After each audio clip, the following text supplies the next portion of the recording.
বাহিরে ঝুম বৃষ্টি হচ্ছে। আজকে সারাদিনই বৃষ্টি হচ্ছে। আর এই বৃষ্টির সিজনে খিচুড়ি না হলে তো চলেই না বা জমেই না।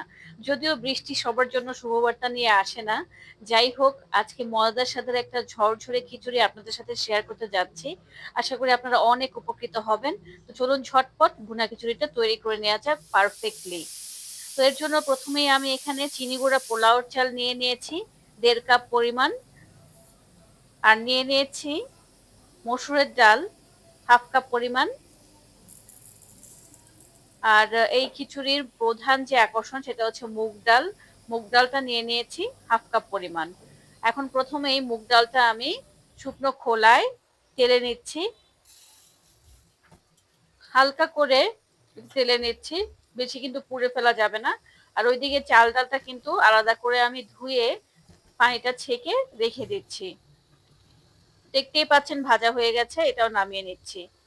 এখন চলে এসেছি মূল রান্নায়। হাঁড়িতে দিয়ে দিয়েছি পরিমাণ মতো সয়াবিন তেল, দিয়ে দিচ্ছি বেশ কিছু পরিমাণ পেঁয়াজ কুচি, দিয়ে দিচ্ছি 3 টুকরো এলাচ, দিয়ে দিচ্ছি দারচিনি, শেষেতে দিয়ে দিচ্ছি কিছু লং আর হচ্ছে তেজপাতা।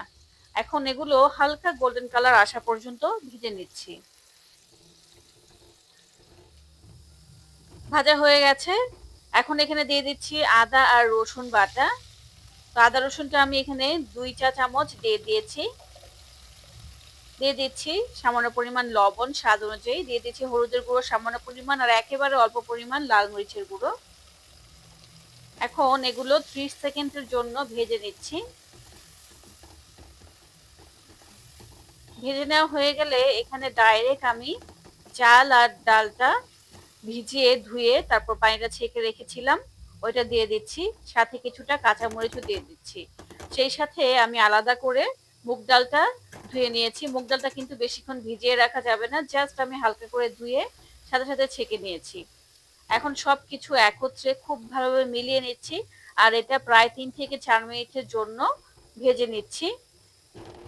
অন্যদিকে আমি পানি আলাদা করে গরম করে নিয়েছি। আর দেখতেই পাচ্ছেন কথা বলতে বলতে কিন্তু চালটা সুন্দরভাবে ঝরঝরা হয়ে গেছে আর সুন্দরভাবে ভাজা হয়েছে। আর এই কাজটা অবশ্যই করবেন, এতে করে অনেক সুন্দর একটা টেক্সচার আসে আর খুব ঝরঝরা হয় আর সুন্দর একটা ফ্লেভারও বের হয়। যাই হোক, ভাজা শেষ। এখন পানিটা আমি অ্যাড করে দিচ্ছি।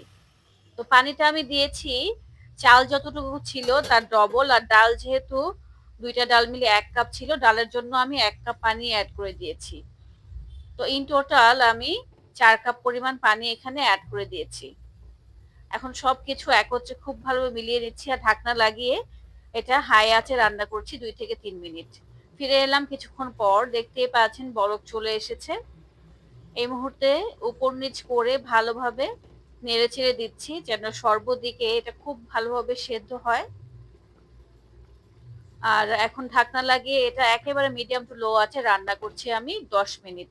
ফিরে আসছি 10 মিনিট পর। ফিরে এলাম 10 মিনিট পর। দেখতেই পাচ্ছেন এখন এটা কি পর্যায়ে এসেছে। এখনো কিন্তু ভিতরে ভেজা ভেজা ভাব আছে। আর দেখতেই পাচ্ছেন চালটাও কিন্তু প্রপারলি এখনো সেদ্ধ হয়নি, ডালটাও। তো কোনো চিন্তার বিষয় নেই, এই যে ভেজা ভেজা ভাবটা আছে এই ভেজা ভেজা ভাবে এটা প্রপারলি সেদ্ধ হয়ে যাবে আর একেবারে ঝরঝরা খিচুড়িতে পরিণত হবে। এখন এটা একটু চেপে চেপে দিচ্ছি, তারপর এটা ঢাকনা লাগিয়ে একেবারে লো আছে রান্না করছি আবারও 5 থেকে 7 মিনিটের জন্য। ফিরে এলাম প্রায় 7 থেকে 8 মিনিট পর। জাস্ট দেখুন এই রাইসগুলো কতটা ঝরঝরে হয়েছে আর পারফেক্টলি সেদ্ধ হয়েছে, ওভার কুকও হয়ে যায়নি কিন্তু। দেখতেই পাচ্ছেন। তো আমাদের খিচুড়িটা প্রায় হয়ে গেছে। এখন এই খিচুড়িতে এক্সট্রা টেস্টের জন্য আমি এখানে কিছুটা ঘি অ্যাড করে দেব। এটা অবশ্যই চেষ্টা করবেন যদি অথেন্টিক ফ্লেভারটা পেতে চান। আর ঘি না দিলেও সমস্যা নেই। তো একটু নেড়ে চেড়ে এটা আলগা করে দিচ্ছি।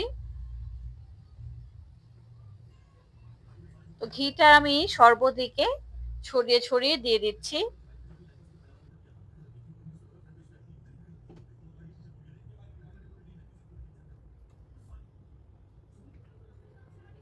আর ঘি দেওয়ার পর এটা আবারও ঢেকে প্রায় 2 মিনিটের জন্য রেখে দিচ্ছি।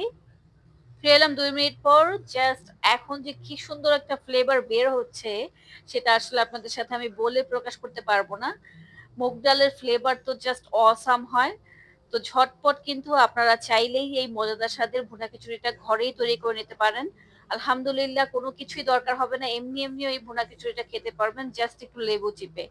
তো আশা করি আজকের এই ঝটপট ঝরঝরে ভুনা খিচুড়ির রেসিপিটা আপনাদের কাছে অনেক ভালো লেগেছে।